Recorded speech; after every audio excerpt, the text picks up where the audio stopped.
आशा करता हूँ आप सब बहुत अच्छे होंगे। मेरा नाम है सिद्धांत अग्निहोत्री। स्टडी ग्लोस पे आपका बहुत बहुत स्वागत है। ये डॉन में छपा है दोस्तों, जो पाकिस्तान का न्यूज़पेपर है डॉन, और बाद में टाइम्स ऑफ इंडिया ने भी इसको छापा है कि जो इस्लामाइजेशन ऑफ पाकिस्तान है वो कितनी तेज़ी से हो रहा है, कितनी तेज़ी से हो क्या रहा है। देखिए, एक चीज़ आपको मैं बता दूं कि धर्म जो है, अगर संविधान जो कि सेक्युलर हो और धर्म हो तो निश्चित तौर पे इंसान को संविधान को चुनना चाहिए। ये इतिहास हमारा बताता है। इतिहास ये बताता है जब जब धर्म ने कब्जा किया, चाहे वो हिंदुइज्म हो चाहे वो क्रिश्चियनिटी हो, धर्म तो अच्छी चीज़ें बताता है, लेकिन जो लोग कट्टर हैं, जो लोग उसको अपने हिसाब से तोड़ मरोड़ देते हैं। ऐसा हमको कई बार देखने को मिला है। तो जो कट्टर हैं, कट्टरवादी, उनसे बिल्कुल दूर रहना है। अब प्रॉब्लम यही होती है कि धर्म में, चाहे कोई भी रिलीजन हो, उसमें कट्टरता बाद में आ ही जाती है, क्योंकि हर कोई धर्म को अपने लिए यूज करता है, वो लोगों के लिए थोड़ी ना यूज करता है। कभी पढ़िएगा, यूरोप में 6 से 14 सेंचुरी जो डार्क एजेस बोला जाता है, इंडल्जेंस बिकते थे कि पाप किया है, आ जाओ चर्च, आ जाओ, हम सारे पापों से मुक्त कर देंगे। ये चीज है। तो हर जगह हमको कट्टरता देखने को मिलती है। लेकिन पाकिस्तान में इस्लामाइजेशन की बात करेंगे हम। पाकिस्तान एक इस्लामिक स्टेट है। मैं कुछ प्रोविजंस आपको बताऊंगा। 1956, 1963 और 1971, ये 3 बार जो है वो संविधान बदला गया, और हर वक्त इस्लाम को और सशक्त बनाया। सबसे पहले आपको पता ही है आर्टिकल 2 पाकिस्तान में इस्लाम को स्टेट रिलीजन बताता है कि इस्लाम जो है वो हमारा स्टेट रिलीजन है, यानी कि पाकिस्तानी की इस्लामिक स्टेट है। फेयर इनफ, कोई बात नहीं। उसके बाद आर्टिकल 25 आता है कि Islam as a way of life. हर इंसान को इस्लाम, जो इस्लाम कहता है उसी की तरह ही जो है उसको फॉलो करना है, चीजें वैसे ही करनी है। ठीक है, कोई इशू नहीं है। देन आता है आर्टिकल 198, जो कि 1A का रिप्रेजेंटेशन ही है, मतलब इंटरप्रिटेशन है। तो अब इन दोनों में क्या है, इसमें यह है कि कोई भी ऐसा लॉ जो कि इस्लाम के अगेंस्ट आएगा वो टिकेगा नहीं, यहां पे खत्म करो से। ठीक है।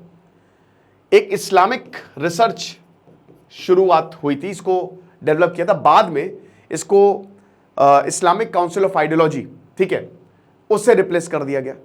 199 से लेकर आर्टिकल 206 तक इसमें वही इस्लामिक काउंसिल ऑफ आइडियोलॉजी, ठीक है, कि मतलब जो इस्लाम की आइडियोलॉजी है, जो लॉज हैं, वो हमारा काम ये है कि हम आपको ये बताएंगे कि कुरान में क्या लिखा है और कैसे लॉ बनाए जा सकते हैं इसके ऊपर।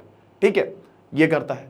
228 से लेकर 231 तक ये आर्टिकल बोलता है कि भाई अपॉइंट करो, जजेस अपॉइंट करो, कोई दिक्कत नहीं है। ये भी इस्लामिक काउंसिल ऑफ आइडियोलॉजी की बात करता है, बट यहां पे अपॉइंटमेंट्स की भी बात करता है। अब उसके बाद आते हैं जनरल जियाउल हक। मेन प्रॉब्लम यहीं से शुरू होती है। 1979 के बाद से जनरल जियाउल हक ने पूरे राज्य को इस्लामाइज कर दिया।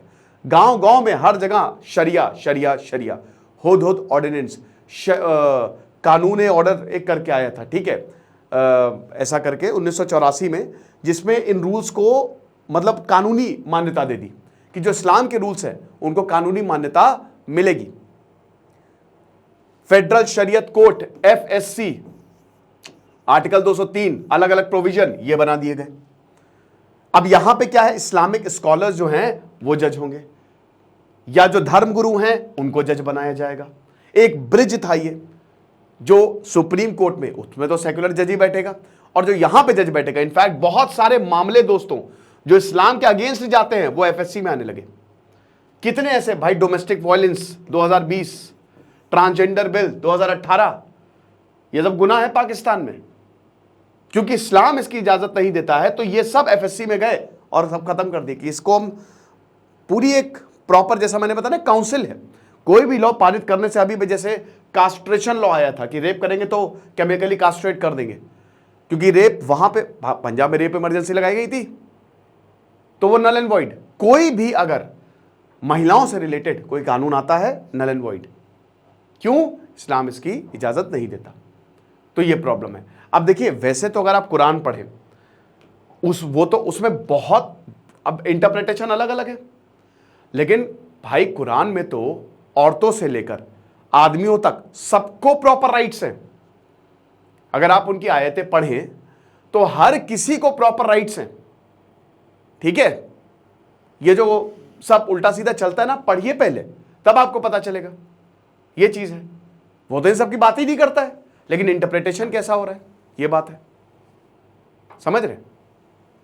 तो अभी अगर हम बात करते हैं तो पाकिस्तान में ये एक बहुत बड़ी दिक्कत है। अब जो वहां पे सेक्युलर्स हैं वो तो कह रहे हैं कि भाई इसको बदलो, आप कुछ करिए, इसको बदलिए, लेकिन बहुत सारे कट्टर लोग हैं वो नहीं बदलेंगे, बिल्कुल नहीं बदलेंगे। और आपको बता दूं कि लोगों के लिए भी काम करता है। जैसे जियाउल हक के बाद भी मैं आपको बताता हूं कि किस तरीके से ये जो मैटर है, ये बाकी जो लीडर्स हैं उन्होंने भी इस मैटर को जो है वो आगे बढ़ा है। मतलब जो प्रोजेक्ट है वो जियाउल हक के बाद भी कंटिन्यू रहा। अब इसमें आप देखिए कि जो गुलाम इसाक खान है, उन्होंने किसास और दियात ऑर्डिनेंस 1990 में ये लागू कर दिया। बेनज़ीर भुट्टो ने, इन्होंने निफाज निज़ाम शरिया रेगुलेशन 1994 ये लागू कर दिया। नवाज शरीफ ने शरिया निज़ाम आदिल रेगुलेशन 1999 ये लागू कर दिया। उसके बाद एनफोर्समेंट शरिया एक्ट 1991 ये लागू कर दिया नवाज शरीफ ने। तो ये सब क्या दिखाता है कि इस्लाम के हर एक रूल को प्रॉपर जगह मिली है। इनफैक्ट दोस्तों, सुप्रीम कोर्ट के जज जो हैं वो भी इस्लाम के जो कुरान के वर्ड्स को अगर कोई जजमेंट देते हैं उसको साइट करते हैं, उसको बताते हैं, कोई दिक्कत नहीं है। लेकिन दिक्कत तब है जब ये लोगों के जो राइट्स हैं उनके आगे आने लगे। भाई माइनॉरिटीज़ मुश्किल है, माइनॉरिटीज़ की हालत, आसिया बीबी केस हम सबको पता है 2017, ठीक है, 2017 से बहुत सारे केसेस हमको देखने को मिले हैं जो मतलब जो उनका रिजल्ट होना चाहिए था वो नहीं रहा। तो कहने का मतलब यही है कि जब भी भाई पॉलिटिक्स और धर्म, रिलीजन, ये दो अलग होनी चाहिए। और मैं सबके लिए कह रहा हूं, चाहे वो हिंदुइज्म हो, चाहे वो इस्लाम हो, चाहे वो क्रिश्चियनिटी हो, बट पॉलिटिक्स से धर्म बिल्कुल अलग होना चाहिए, सेपरेट होना चाहिए। क्योंकि जब भी ये साथ में आते हैं बहुत बड़ी दिक्कत होती है। धर्म तो बताता है कि सही क्या है, गलत क्या है, लेकिन जो लोग उसको आपको बताते हैं उनके ऊपर डाउट है कि वो सही बताएंगे कि नहीं। क्या हो रहा है, मास कन्वर्जेंस हो रहे हैं, क्या हो रहा है नहीं पता आपको।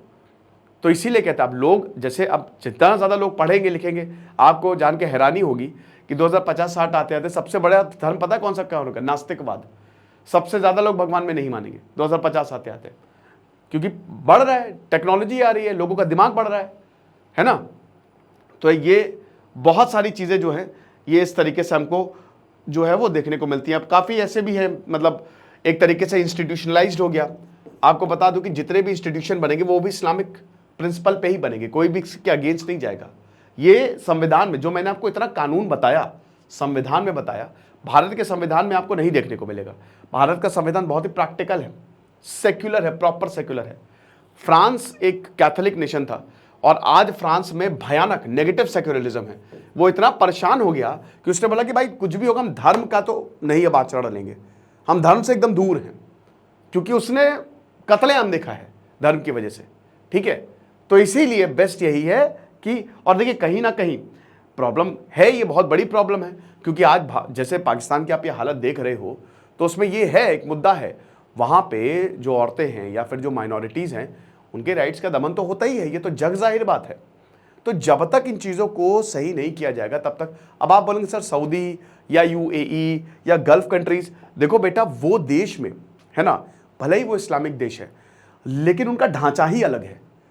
वो बहुत ही ज़्यादा ओपन है, महिलाओं के लिए तो डेफिनेटली नहीं ओपन है, लेकिन वो कहते हैं कि तुम आओ हमारे यहाँ।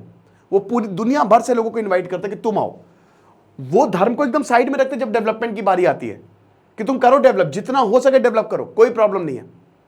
ये हिसाब किताब है। इसीलिए वहां पे भाई लोग वहां पे जाते हैं, पैसा देते हैं वो कि तुम आ जाओ यहाँ पे, हमारे देश को डेवलप करो, कोई बात नहीं, धर्म को हम यहाँ पे एक अलग प्रोविजन बना लेंगे, लेकिन तुम डेवलप कर लो हमारे यहाँ। ये फर्क होता है। या ईरान हो गए, अफगाने हो गए, इन सब में। अब जैसे फेडरल शरीयत कोर्ट की बात है, इसमें कई बार सवाल उठे हैं एफएससी के ऊपर, ठीक है, बट इस पर कुछ नहीं किया जा रहा है। और अभी तो यहाँ पे ये भी बोला है कि ट्राइबल्स को भी लोकल कोर्ट्स दो, यानी कि अफगानी तालिबान और ज़्यादा यहाँ पे इनकी पैठ बढ़ेगी। वैसे ही पाकिस्तान तहरीक तालिबान पाकिस्तान टीटीपी से परेशान है। तो अभी गदर 2 का ट्रेलर आया तो उसमें बिल्कुल सही बात है कि अगर इस समय पाकिस्तानियों को बोले ना कि भाई कहाँ जाओगे, पाकिस्तान में भारत आओगे, आधा पाकिस्तान भारत आ जाएगा। पाकिस्तान भारत से ही निकला है, बट यही सच्चाई है। तो एक अच्छा एडिटोरियल था, ठीक है, मुझे बड़ा अच्छा लगा, मैंने सोचा आपको बताओ। और ये उन्हीं के ही न्यूज़पेपर में छपा है, डॉन के ही न्यूज़पेपर में छपा है, ठीक है, मैं आपको डेट भी बता देता हूँ, उसमें डेट भी लिखी हुई है। ये 20 जुलाई को छपा था, ठीक है। और वहाँ से फिर टाइम्स ऑफ इंडिया ने परमिशन लेके छापा है, जो कि मैंने आपको बताया है। तो वो भी एक तरीके से वहाँ पे क्रिटिसाइज ही कर रहा है। तो जो है सो है फिलहाल। और आज भाई हमारी डार्क साइकोलॉजी की क्लास है, तो फटाक से कोर्स को अवेल करो। आज माइंड गेम्स और साइकोलॉजिकल वॉरफेयर पे क्लास होगी, तो देर मत करो। Thank you so much.